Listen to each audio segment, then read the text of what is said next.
Poa begin? The dream of Crime Si Poa, Crime Si Poa is an amalgamation of English and Kiswahili. Right. Crime is not cool. Yes. So we decided to call it Crime Si Poa because the youth actually believe Crime Si Poa. Mm-hmm. Crime is not cool. Crime does not pay. And it came from a vision I had when I was on death row in committee. Right. And that was a couple of years ago. And 75% of the young people in committee, young, under the age of 35. Wow. And so we had this call to start a lobby, by the way, because I was on death row on a wrongful conviction, and I wasn't able to move around or move out of the country, but there was this vision that we needed to do something about the number of young people getting into prison. Just hearing that statistic is shocking. Yeah. Over 75% of the people in committee maximum prison are young people. Not only committee, across the country, across the people impacted by the criminal justice system, so to speak.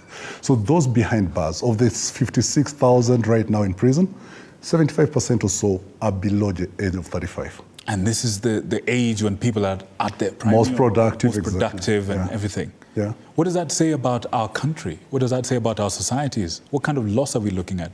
You can look at the laws. We have very good laws in Kenya. We have a very great constitution, very progressive and everything. But what is the adherence to the law? I've just been asked right now, how come in Kenya we don't have a public defender system? And I've told the colleague who asked me, in Kenya we have the National Legal Aid Service Act. It's an act of parliament, and we have the National Legal Aid Service, where people who are disadvantaged, who can't afford legal representation, can actually get legal representation paid for by the government. Right. You see, remember, the Constitution says, if an injustice is likely to occur, then you should have a right to that legal representation. Right. But look at the funding, and I'll just ask the MPs, the parliamentarians right now, how much money in parliament have you allocated to the National Legal Aid Service? Wow. We have to face the issues. We don't mollycoddle issues and say, we have this problem. We have a wonderful constitution, we have wonderful structures, but have our MPs funded those structures to be able to serve this segment of the population that needs the services the most? They're underrepresented. Thank you. Here's a question. Let's face it, TIK, this is Kenya. Yeah. There's a concern, and I want you to respond to it. Tell me if this is valid. There are people that say justice in Kenya is for those with means, or access to means, or access to networks that can lobby and fight for them. Is this true? Have you found this to be true in your experience? To a certain extent. Sometimes it's about the optics and also about the perception. You could look at, let's just do stats, right? Of the people in prison right now, how many are from the high net worth individual group? The normal, ordinary Kenyan is not a purveyor of the kind of corruption cases, for example, that we've had in the country. But if you go to the major prisons today, do you have any of those people who we read about in the newspapers behind bars? I don't want to say it's about the judiciary, it's about the prosecution. That's not for it now.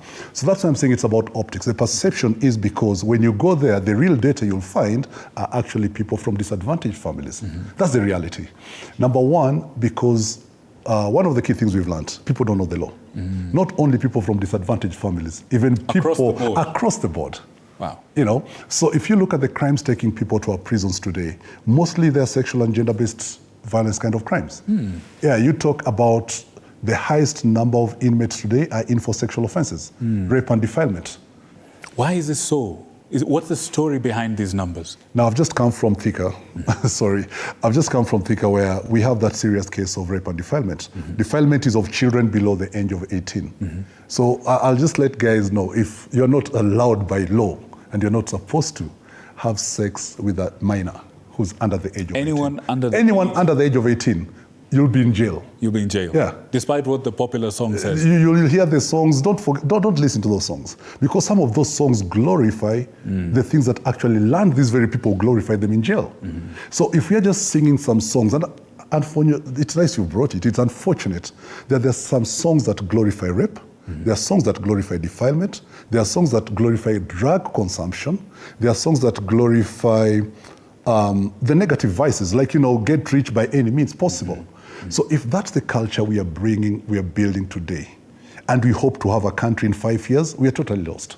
We've lost it. Now, I imagine when you're talking to people, young people particularly, about Crime Si Poa, you would share your own story. I want you to talk to me and talk to our viewers about the impact of incarceration, being in prison, to a young person. If I follow your story correctly, you went to prison at around the age of, was it 28 or 29? Yeah, 28. Now, the people you're talking about, the people who, for example, are having sex with underage people, probably because they don't know the law or for many other reasons, they're young people. They're also old people who can pay off. And they're, right. So talk to me about what prison does to a young mind, to a young person. And are we actually rehabilitating, as the slogan says, or are we actually just sending people down a path of no return? Now, one thing I'd like to say is that I'm not here to speak for any government, right, body or any person, anybody, but I'll speak about experiences. Please. When I went to prison in 1998, it was torture and punishment. You know, I saw torture, I saw punishment. Come 2003, when Uncle Modi came on board, and God bless him, I mean, one of the greatest Kenyans ever. Wherever you are, you're a hero. And the late President Kibaki. Right. When President Kibaki passed on, I remember Modi Awori sharing this story with the country and saying, you know, I was given instructions by my boss that I had to do this. So it was a decision made at the very top that this had to happen. One of it was like, prisoners are also human beings. They could have made mistakes. Some are innocently convicted. I was suffering